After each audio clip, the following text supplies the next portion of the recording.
Harlan's through, he might go for it, still going, trying to barge his way through, goes to the shot, what a goal! Arriving Rian O'Neill from an almost impossible angle, and that's the rousing score Armagh were looking for.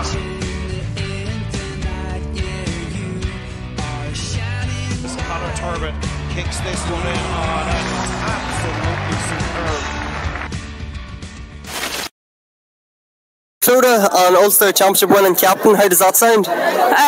Bit surreal, yeah, that game could have gone either way. I suppose our last couple of games against Donegal have been that close, and yeah, expected no less. But yeah, delighted to be over the line and to be to gain an Ulster title again is just brilliant for this group of girls. I'm sure there was a lot of hurt in the changing room after last year, Clodagh, because I know you were going for 4 in a row last year, and Donegal probably upset the odds last year to beat you. So I'm sure you weren't underestimating them coming in here, and you wanted that revenge. Definitely not. I mean, even with us competing in Division 1 and them in Division 2, we've beaten them on occasions when they're in Division 1 and we're in Division 2, so league performance doesn't really matter at the end of the day. The fact that they got over us last year when we were favourites, and they just were so much better prepared than we were, yeah, definitely didn't underestimate them, but yeah, we just knew we had to come out be as prepared as we were, and it was going to take a massive performance to get over the line today, and to prove that. And the way it's set up, Clodagh, at times you run your own up there because Donegal were filtering everybody back, and some of the kickouts, they scored and literally 15 men were behind the ball, or 15 women, were behind the ball straight away. It must be strange standing full back watching that. Yeah, it definitely is, and it can be frustrating at times. You have to be patient. You have to attack the wings and be patient. But that's the way Donegal are set up, and they showed they're very effective. They so easily could have won that game in the end. So yeah, it was our patience, and yeah, you saw Niamh Riel come on and score a class goal, or score a class free at the end there to win the game for us. So yeah, it was those big moments. They can get all those bodies behind, but it's up to us to kind of go at them regardless and try and create those opportunities to go on and win the game. And I suppose you have so many game winners, because you mentioned Niamh Riel coming on. Creina Doyle should have had a goal. The linesman, or the umpire, waved it wide. Niamh Henderson, I think, got player of the match. She really stepped up when Amy and Kelly were off the field. So you have a lot of players up there that can step up and be involved in the big moments. Yeah, definitely. I mean, when you saw Amy going off on Louise Kenny, who are massive players for us up front, it's just, it's the next one up basically. We've worked over the past couple of weeks to build such a panel.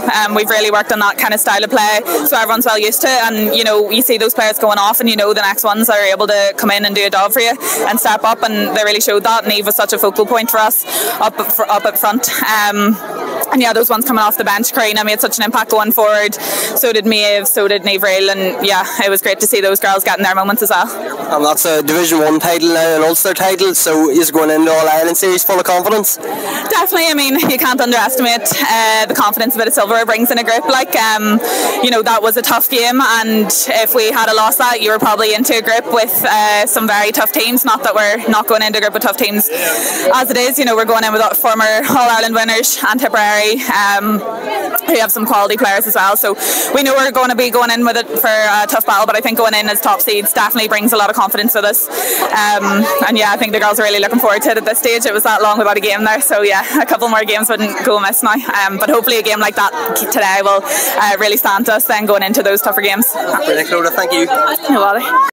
Extra time victory, how's everything after that? I'm sure you were nervous coming in that final few minutes.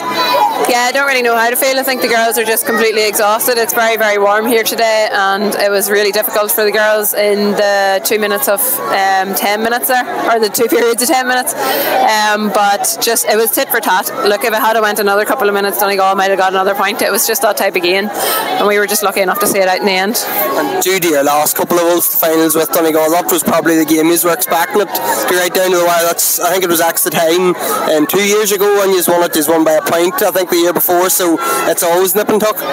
Yeah, it seems to be the way the games against Donegal are faring out, but they play a really defensive style of football, and we struggled to break that down today, so credit to them for keeping it tight at the back, but we sort of got them on the counter a few times. I think that's when we were most effective, and then we showed a bit of patience at times as well, so definitely we're very happy to get the win, but there's certainly a lot to work on, and I'm sure management will be scratching their heads about a few things. And and that 4-point lead at the end of normal time, I think you got the score that put these 4 points up. Did you think it was done at that stage? And obviously they come down and the sucker punch of the goal on a point straight away brings it into extra time. Yeah, I think it was Derval Coleman that got the last point, and then there was 3 minutes left, as you say. But yeah, no, you never really think it's over until it's over. If we were on the other side of that, we'd be like, right, we have 3 minutes here, we can still win the game, or at least draw the game. So no, it's never over, unfortunately, with these types of games. But I suppose you could say, like, yeah, we're comfortable going into the stretch here. And talking about scores, I think there was 9 or 10 different scores. So especially with Amy going off today, it was good to get so many names on the score sheet. Yeah, well, we knew they would target Amy. They sort of doubled up on her as well, and then she ended up picking up an injury from that, same as last year as well. So she is obviously a target for the opposing teams. Doesn't get a lot of protection from referees either. But yeah, it was really good to see that we had a lot of different scorers, and that's obviously really positive going into the All-Ireland series. Good, Kelly, thank you. Thanks. Caroline, Ulster Champion after extra time and all that was a bit crazy, that one. Absolutely. Look, we've played Donegal many times and we know what they're about. They're a very difficult team to break down. Obviously they play that blanket defence, and you know they're as we say, they're really, really tough, and it's always a close battle. But yeah, that one was particularly close, especially in that heat. I think when you went 4 points up, it looked like you had done enough, and they come down a bit of a sucker punch of a goal and get the point straight away, and suddenly it's tucked from your grasp like that. What was the emotions going into half time there, or sorry, extra time, and in the huddle and everything, like what was said? We're just trying to keep calm, as you say. Like, we were 4 points up, we were playing well, we were breaking them down, and that goal sort of came against the run, so we knew if we continued to do what we were doing, we would get plenty of chances. So it was trying just to concentrate on our own game and not let emotions take over. Is that difficult? Like, I'm sure as a experienced heads like yourself, Kelly, even Greg, the manager, like, you're leading that, you're nearly trying to get that message across to the rest of the team. Of course, and like as you get as the game goes on and tiredness and fatigue kicks in, then decision making can be affected. So it's just about concentration and who can keep their nerve to the end. And yeah, like, all credit, every girl stood up, players came off the bench. We talked about it all year that we have strength and depth. We're carrying a panel of like 38. There's girls that are disappointed who didn't make the squad today, but they were crucial in that performance today, because it's being pushed at training week in, week out is where those performances come from. So yeah, like, we knew it was in the tank, but we had to take it right to the better end. And it's on to the All-Ireland series now, Caroline, and I know that's a Division 1 title and Ulster title, so you're going in now full of confidence and hopefully going for the big one. Yeah, look, we have to take it a game at a time. We had a long layoff there between the league and that match there, and it's hard to keep everybody sort of concentrating when you have such a big break and no games. As I say, it's just trying to get the intensity of training, and yeah, we'll be looking forward to the All-Ireland series, but all those titles count for nothing. It's a totally different kettle of fish, and there'll be a target on our back, so we will have to step it up again. Great, thanks, Caroline. No worries, thank you. So, Niamh, a Player of a Match award after an Ulster final like that, how does that feel? Yeah, it feels unreal. I wasn't expecting it. I'm just so happy that we got over the line today, but obviously a lovely bonus to get Player of the Match for sure. And in a full forward line along with Amy Mackin and Kelly Molyneux were the last one standing. They both went off, so I suppose the scoring burden did nearly fall on you when they were both off the field. I don't know if anyone would say I ever have my shooting boots on, so I was delighted to get the couple of points in extra time to put us ahead. But yeah, I missed a couple in the first half and stuff, so I'm delighted that I had my shooting boots on when it mattered. And Niamh, it was such a crazy game because you were 4 points up and it looked like you had done enough. They come back, get the goal and a point, and I think they went a point up in the second half of extra time too, so it was really nip and tuck. Yeah, it was just back and forth, point for point, especially in extra time. Donegal always put it up to us, and they're a great team, and we're just so delighted to get over the line. Yeah. And I know I pulled you away from a few photographs there you were getting with Clonard teammates, and I know you achieved something really special last year as well, so did that carry into the Armagh League campaign and into the Ulster Championship now as well, like this sort of winning mentality and feel good factor? Yeah, well, of course we won our first Ulster club last year, and there's 7 girls from Clonard on the panel, so it's I'm so grateful to be able to play with those with the girls on a county level as well, and we'll obviously won our national league there in April, so we're in a good position now to go on to the championship in the All-Ireland series, and we're feeling confident, and we're really looking forward to it. And what was the main emotion at the final whistle there? I'm sure it was just pure relief, was it? Yeah, that would be the word, pure relief, and just so happy to get the win for sure. And I suppose that there was a big break coming into this game from the league campaign. Obviously you went straight into Ulster final, there was no semi-finals or anything like that, so you're heading into the group stages now. It'll probably pick up a wee bit more, and it's more game on game like the National League was. Yeah, we've had a good 5 weeks of really tough training there, championship training, and everybody on the panel really put it in, so I think that stood by us today, especially we had the legs to go into extra time there, so the training the past 4 or 5 weeks has really stood by us, and I feel like we're ready now to go in and give the All-Ireland a go for sure. Great, Niamh, thank you. Thank you so much. So, Greg, what a way to win an Ulster title, and it almost felt like it was a bad way to lose it. It was just such a crazy game there. Yeah, well, at least we don't have the penalties. Like the man we were ready, and Kelly Mallon get back in again, maybe on the 30-metre free kicks and stuff. But really disappointed how we didn't close the game out in normal time. Like it's nearly unforgivable from our point of view.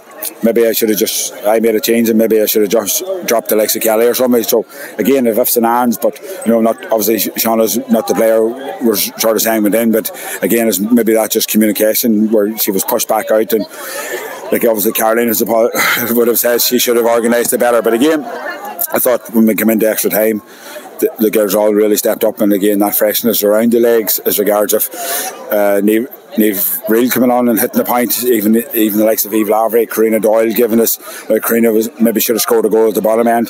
Shauna Craig gave us more energy around the back as well to try and get fresh legs, and it's tough in that heat. But again, just delighted for the girls. They've obviously had maybe a monkey in the back of last year, and Donegal are just extremely hard to play against, and you have to give John and his management team credit as well. We talked about trying to be aggressive and press at the start, but just in that heat it's very hard to do it. And then we talked about going to a 45 block in their half, which sort of seemed to work well. We got turnovers here, Amy Mack and Aoife McCoy, and we were able to get in and get scores. But again, just probably not clinical enough from our point. But again, like Donegal had a goal chance and we cleared one off the line. We had a goal. I don't know, was it wide? Very strange that the player catches the ball and then buries it, and then the umpires give wide. So it'll be interesting, obviously, camera angles from BBC or TG Carr, whoever who was covering it. But I just think as well, you have to give credit to Donegal, Division 2 team this year, lost a lot of players, but it shows you they put in serious work at underage, like the likes of young Abigail there, full back, and the likes of they obviously had Niamh Carr back from Kilmacud Crooks, and very, very good players there.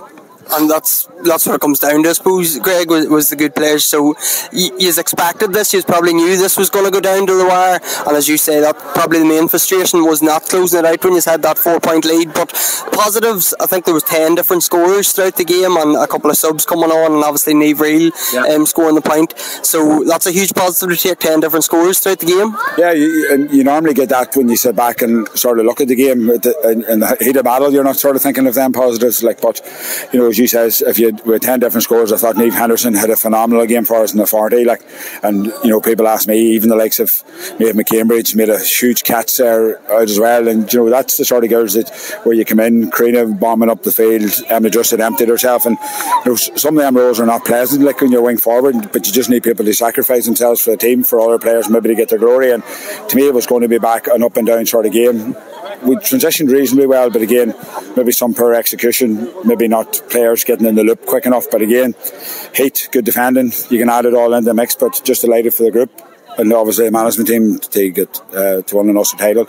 Again, we've 2 trophies we've played for this year, and we have 2 of them in the trophy cabinet, so to speak. So far so good. It's been a good year, but there's a lot of learnings to take out of that sort of game. And I just spoke to Niamh, and she was laughing. I asked her about being the vocal point in that forward line once Kelly and Amy were off, and she was laughing that she doesn't always bring her shooting boots, but she had them with her day. She had a few wides as well, but she really stepped up, I suppose, with Kelly and Amy leaving the field. She was the main scorer up front, and she's such a leader for, obviously she's still the club captain in Clonairon, and the biggest thing that she brings to the table, more so than anybody else, is if you beat her one night at sprints, she's back to beat you the next night. And that competitive edge that she has, that the likes of Aoife McCoy has, we just need to try and get it into the whole collective group.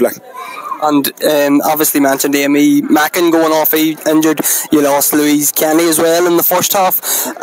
Straight after the game, is there any updates on them too, Greg? How are they at the minute? She's obviously going to A&E. Amy looks bad enough for the knee, but again, one of the questions we says to the girls, or one of the statements we made at the start of the game, is everything you plan for in a game never goes to plan. People will get injured, people are going to miss a shot, people are going to maybe get a yellow card. It's about how we react as a group, and to me that's all our players stepping up to cover that role when Amy's going off. And there's no point we could be looking the sideline complaining and crying about it. Your young girl Rogers went off with a bit of a cramp or whatever. Now obviously she came back on, but I thought the likes of Roisin Mulligan's role and Mark and Niamh McLaughlin, we're never going to stop Niamh McLaughlin, but I thought we'd try to curtail our influence the best we could. So yeah, it's just it's a mixed bag, but hopefully the injuries are not too sore. Louise looks as if it's definitely her collarbone, so hopefully it's not too bad with Amy. But positive then in that front is we have obviously the likes of Blahin is ready to go probably for 2 to 3 weeks. I was very tempted there today to maybe put her in with 5 to go, but she obviously hasn't played any contact bar maybe Thursday night in training, so you don't want to sort of jeopardise it. But hopefully she's ready to go Tuesday night. And you still enjoy the night, no doubt, Greg, and then on till the group stages now. That's the next focus. Yeah, obviously the girls will head back over to the Cargill and have a few drinks or whatever. The big thing about this, sometimes people forget about it, is it's very hard to win trophies, so you have to enjoy them, and then get back. We'll be back at it Tuesday night and see how we go from there. Great, Greg, thank you. Cheers.